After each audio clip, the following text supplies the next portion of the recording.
So now, as we all know that in our present generation, we all are distracted from the internet. So now I'm myself, Neeraj Yadav, studying in 12th standard, and I'm seeing myself that I'm lots of distracted from internet. Even just today also I appeared exam, and because of overused mobiles last night, when I cannot able to appear properly. So even I'm also wanted to appear for UPSC, but sometimes I feel that if I'm going there and preparing for UPSC, and if I keep on continuing doing like this, like if I'm distracting from the social media, unwanted things like using of Facebooks and these things, I don't feel that this is going to help me. So I would like to ask from our sir that if we can suggest some tips to overcome from the social medias, and is it right for us to use social media if we are preparing for UPSC? Thank you. So I myself use social media quite a bit, so I will not say don't use it. But you should know what to see, what to do on the social media. What is important is not whether how much time you are spending, but how much quality time you are spending on the social media, what you are getting from there, what you are giving back to the social media. Okay, social media is full of nuisance. Social media is full of ideas. Social media will give you beautiful ideas and information which you will not get everywhere. So it depends on what you want to pick up. But yes, too much time on social media may not be good. It is addictive. But the answer is that you should know how to use it. There is no other answer. You cannot avoid it. Even if you don't want to use it, someone will keep sending you something. So there is no way you can avoid it. Okay, but social media, I think in my assessment, one good thing about social media is that it prepares you for good scrutiny in life. It prepares you for criticism in life. If you are doing something wrong or trying to do something wrong, people will point it out to you. So that is one thing very good about social media. Another thing good about social media is you learn to accept the diversity of life in the world. On the same post that you give on social media, you will get hundreds of opinions on different issues, from people favoring you to people criticizing you. So, although I am not going to say that social media will prepare you for civil services, but social media will definitely, it can, depending on what posts you are following, it can definitely help you improve your analytical skills, because you will be able to understand what other people think. So you will be able to understand what someone else will think about a particular situation. So there are good and bad things of social media, but I think overuse has to be avoided. But you should know how to use it. It can be used very positively. I try to make a lot of positive use of social media. I can connect with a lot of people through social media. And since I am there on social media and sort of like, touch wood, God has gifted me with some position where I can help people. A lot of people are also able to reach out to you on social media for help and assistance. He is none other than our very own Sri Rupin Sharma, 1992 batch IPS officer. Sir Rupin Sharma is currently serving as DG, Prisons and Home Guards, Civil Defense and SDRF. He was also the youngest DGP in the year 2018. Our sir here is experienced in law and order, security and investigation, conflict resolution, and intelligence, among many others. As a matter of fact, our chief guest today is a household name here in Nagaland, and he is very dear and close to our hearts. Growing up in Nagaland, All of us have heard about Sir Rupin Sharma. We all know him as an upright individual, and he has an impeccable track record as a police officer. When you aspire to achieve something, It is basically study of tribes, and Nagaland is, what do you call, a paradise of tribes. There are a lot of tribes here, there are a lot of languages, there are a lot of cultures. And when I was preparing for UPSC, I would have never thought that one day I would be coming to Nagaland. So when I was given the invitation to be here and speak in front of all of you, it felt to me like it was a dream come true. So thank you for that. Honestly, I'm not that good of a public speaker. Rupin Sharma sir already has spoken so much. 28 years of pearls of wisdom he has shared with all of you. I don't think I can match all of that. And then after that, Mr. Kaukab Usmani has also spoken. So I will try to keep this session more of an interactive session rather than just me giving a monologue. I will obviously try to share what was my journey, how it came about, what all mistakes did I commit. And if you are trying to prepare for UPSC, appear for UPSC exam, what all things that you should keep in mind. When I saw the result of UPSC examination this year, there were only 2 candidates from Nagaland who had cleared the exam. Yesterday only I was seeing the list when I was preparing what all should I share with you. So there were 2 persons, one was Achumi and the other was Imsen Aro Bowlings. Pardon me if I am taking pronouncing the names in a wrong manner. But Nagaland is a land of courage, valor, incredible people, but still we are seeing that the number of selections from Nagaland is quite low. On the other hand, if you see states like Manipur, states like Assam, they have similar kind of population, similar kind of facilities, but more people are being successful from there in the sphere of UPSC. So that brought me, that struck something into my mind that that is lack of guidance, maybe the lack of mentorship that is not available to the students of Nagaland so that they can decide what they have to do in their future. They have to be an engineer, they have to be a civil servant, how they have to approach things. Personally speaking, I am an engineer by graduate. I never had, honestly if I share with you, I never had an interest in pursuing engineering. Like sir was speaking, you have to decide and you have to analyze what you are capable of and what you are not capable of. So you don't have to waste your time. I think it's an amazing experience because in anthropology, I've read a lot about Nagaland, and this was for the very first time that I got to meet the people, and what a fabulous experience it turned out to be. Now, the purpose of having this seminar in the very first place was not just to sort of make each one of us aware about the realities of life from the first account of the achievers themselves, but also to add a perspective to the way life is supposed to be led and the meaning that life holds for us. And I would, in my own little way, would want to add a certain dimension, which I can very well say there's a journey of having been a UPSC aspirant myself in the first stage, in the early stages of my life, and later on as a faculty, which I have experienced. Because most of us over here are sort of aiming for a life that UPSC holds for us. Now, UPSC is not just any examination, it is an experience. It teaches us about so many dimensions, so many aspects that in times to come will play a very significant role for each one of us. And in this budding phase that you are a part of, the various dimensions that you cannot see, maybe from the eyes and the first-hand accounts of the officers, you can get an idea about what holds on the other side of the fence. Good afternoon, everybody. Good afternoon, friends. Let me apologize for being late. The traffic in some parts of Dimapur is not particularly good.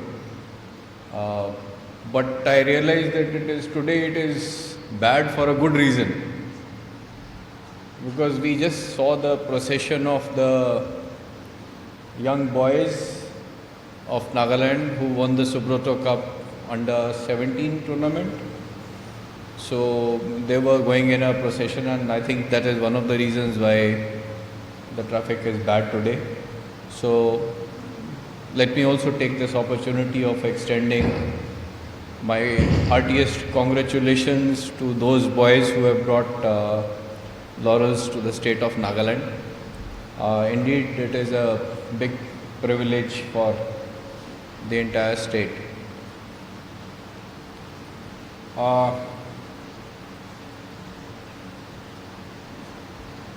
What should I say? Now, everybody cannot become an IAS officer. Everybody cannot become an IPS officer. We all try. We should all try.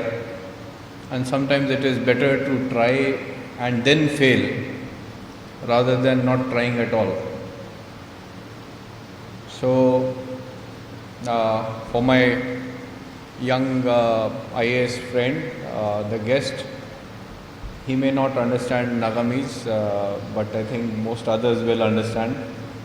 So I will apologize to you, and I will address part of it in Nagamese and Hindi also, because then it becomes more of a conversation rather than a monologue from me. So try करेंगे ना fail होइले भाला से try ना करेले तो एको लाभ नहीं. Once we fail, we realize that we cannot do it. So either we change our methods and try to do it in another manner, or we realize that we cannot do it and we stop doing it. Everybody is not the same. God has gifted every one of us with different qualities. Someone will excel in some field, someone will excel in some other fields. Some people will become IAS and IPS or forest service or whatever, some will not. This is how God has built the society, the human race. I think, and we should be happy about it. But since you are youngsters, all of you probably aspiring to be either IAS or IPS or civil servants or NCS officers or engineers or doctors also.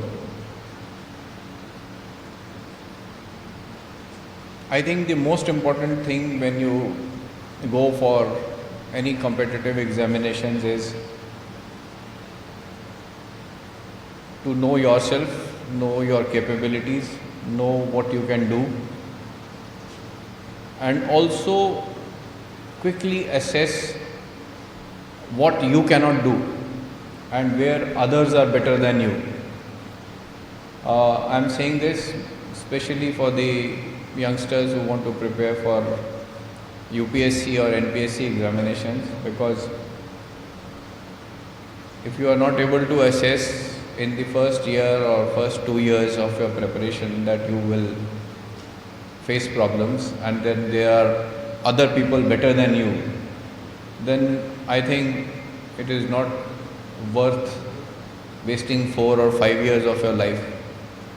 Those 4 or 5 years of your life can be put to better use. So all of you youngsters, children, my advice is quickly assess whether you can do it or not. If you cannot do it, please change tracks, do something else. There is no point in wasting 4 years of your life if you think you cannot do it, even if it is under pressure from your parents or your boyfriends or girlfriends or whoever, or your teachers. No, there is no point. You waste 4 years of your life. Everybody cannot do everything.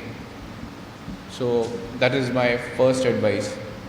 And the best thing is to know yourself first, and also know whether in a group or in a batch of say 30-35 people around you, there are others who are better than you. So if in a group of 35 people you are 33 or 32, then imagine that in 10 lakh people who are appearing for civil services, there will be thousands of others who will be better than you. So I'm not trying to discourage you, I'm trying to give you a very straight advice.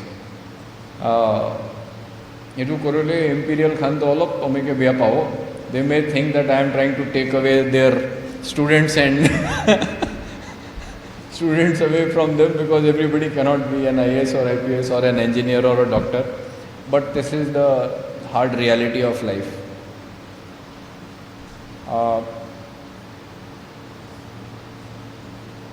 I think at the end of the day, what is important is that we should be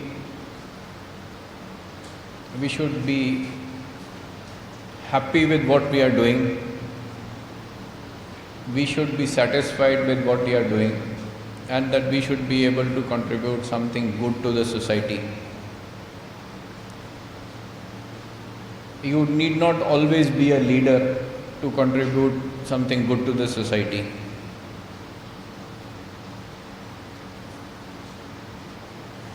Kings do not win battles. It is the soldiers who win the battles. It is always the king who gets the name, but it is the soldiers who win the battles. So it is not important that you should all become IAS or IPS or a chief minister or a prime minister. If you do your work properly, you are able to contribute in good measure to the society. I think it is a life worth living, life well lived. A lot of children here, students, I narrate this small incident from a different angle in a gathering where people are of a slightly elder age, grown up people, say around 35, 40. I tell them this incident from a different angle, but today I will tell you the same incident from your angle, from what you can look at it. Now, people ask me what is my definition of success. My definition of success is something which makes me happy, something which I am convinced about. But how do I know that I am convinced about something and I am doing something good? Kinega janevo. And my easiest method of knowing it is every day when I go home and I'm sitting over dinner with my family, with my wife and my daughters, if I am able to tell them on a daily basis that Aji tu bhal kam korishe the, Aju tu ekta notun kam korishe. If I am able to share something good with my family, with my wife and my daughters, that I have done something good today, that is the ultimate measure of satisfaction for me. That is the ultimate measure of achievement for me. What the public says is entirely different. But here in your family, among your parents, your mother or your sister or your brothers or sister, there can be, at your age and at any age, there cannot be a greater well-wisher than them. If you have done something wrong, they will put you on the right track. If you have done something right, they will tell you, yes, you have done it right, please keep doing it. So, I always share small things of office with my wife or with my daughters. Obviously, you are not married, so how does it help you? Please learn small things from your parents. When your parents come home,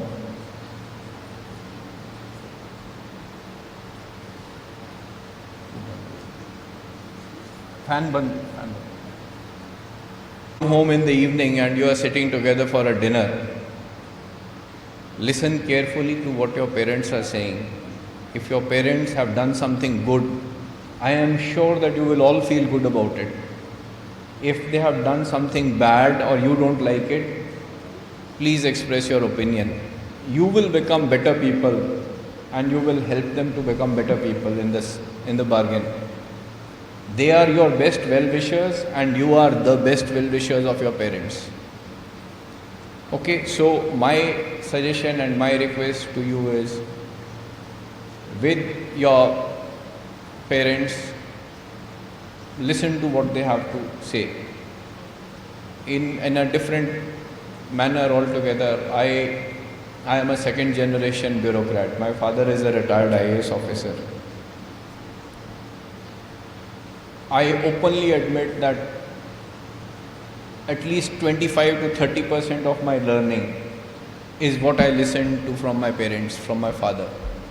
When they talk with you at home, they express their problems, their difficulties, what they have been able to do, how they have been able to handle problems. That learning that you are getting on a daily basis from your parents, that will help you in good stead, that will keep you in good stead in life.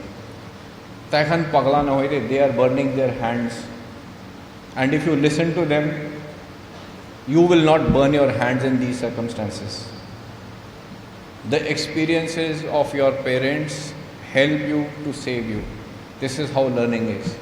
So my request and my suggestion to all youngsters, including my friend, the IAS officer here, he's young. He's just 2 years into service. I'm 28 years more in service than him. So cherish what you tell your wife in the evening. If you have something to tell your wife that I have done something good, I'm sure you will feel happy about it. That is, you will feel happy about it, and if you have nothing to tell to her in the evening, then she will ask you, "Aaj kuch nahi hua?" So that is a check on what you are doing. So why have you not been able to do something today? So these are small things. You don't always have to do big things to know what you are doing in life. There are small things which help us, all of us, to become better human beings. When your faculty and management, they came to invite me and they said, we are having this, so they wanted to invite me, and I said, I can't tell anything to them. From the time that I appeared in the civil services and from the time today, everything has changed. The syllabus has changed, scheme of the exams has changed, everything has changed. There is one thing which has not changed: hard work. There is no substitute to hard work. Okay, we used to work hard, you have to work hard. So hard work is the key to success. Now, I also tell this to people to children in Nagaland. My wife has taught in some schools in Nagaland, and my daughter has also studied in 1 or 2 schools for a short period in Nagaland. The school education system and the college education system of Nagaland, and I am not saying anything against any individual, I am just making a general comment, okay, is not suited to prepare you for competitive examinations, especially competitive examinations of the nature of UPSC. In UPSC, they don't expect that you will memorize something and reproduce an answer. In UPSC examinations, the questions are more analytical. Sadly, I think it was the same analytical thing then, even now it is the same thing. Sadly, our schools and colleges don't prepare you for analytical thinking in Nagaland. The application of concepts, you are not prepared. This hampers your preparation for the exams. See, apne khan bacha khan ase itu pura nagamis pura olop bujai devo. See, for example, you have 4 years in college, and in 4 years of college, you have not done analytical thinking. You have not watched newspapers. You have not watched TV channels. You have not watched newspapers. You have not read national newspapers or competitive examination magazines. You have not been following daily. And suddenly after graduation, you think that you will start doing all this. Realize you have already lost 4 years. Okay, if you have lost 4 years, to make up that 4 years in life for a competitive examination takes a lot of effort. That is where our schools and colleges, they need to inculcate a thinking and an environment of analytical thinking. among the students. I always, again, I ask this question everywhere that I get to speak to students. Tell me how many of you watch television daily? Hath khara kari bido. News channels daily. How many of you watch news channels daily?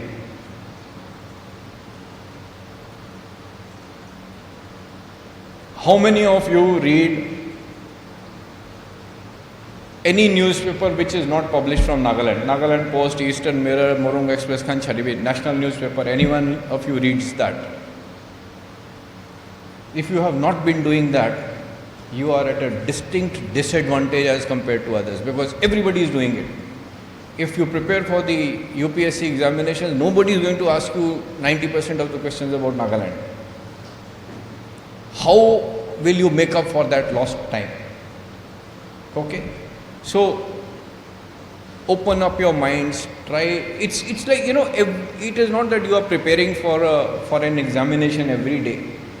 But life itself is an examination. The more that you know what is happening elsewhere in the world, the better you are prepared. If you start reading the newspapers, keep watching. I am pretty sure not only here in this group, did any one of you, any of the students watch the press conference by the British Prime Minister yesterday? I don't think so. But you are not alone. A lot of the bureaucrats did not also watch it. Okay, a lot of senior officers also did not watch it. But these are small pointers. You are not knowing what is happening in the world. These are small things which you have to start inculcating. I remember as a child when my father, 1980, when my father was a deputy commissioner, we did not have any internet or anything. When we used to return from school, say 2 o'clock, we will reach home. At the dining table, I would spend 1.5 hours and read at least 9 to 10 newspapers. And I'm not joking. 9 to 10 newspapers I used to read every day. So when you think that you are preparing for civil services, and if you have been doing it over a period of time, you don't need time to read 20 years back what happened. It's somewhere there in your mind. You will be able to connect. But if you have to suddenly read it, then it all looks like algebra to you.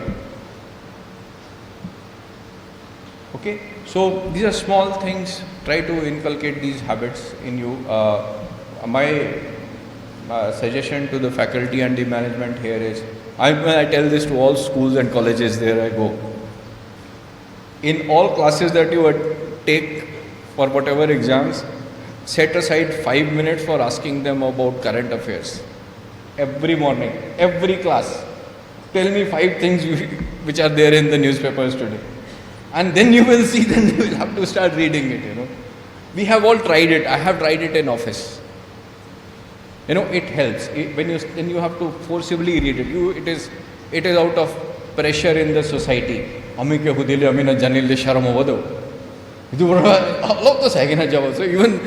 if you don't read it regularly, when you are coming for attending the classes, you know, this is how, without actually forcing them to do it, without it being a part of the syllabus, you are inculcating some good habits in everybody. I can go on, but I don't have a script. I'm just freewheeling discussion about what I think can be done. I think I will stop here. But if anyone wants to ask anything, any student, any faculty member, if you want to ask me anything, if I can answer, I will answer. And don't be afraid of your management. Just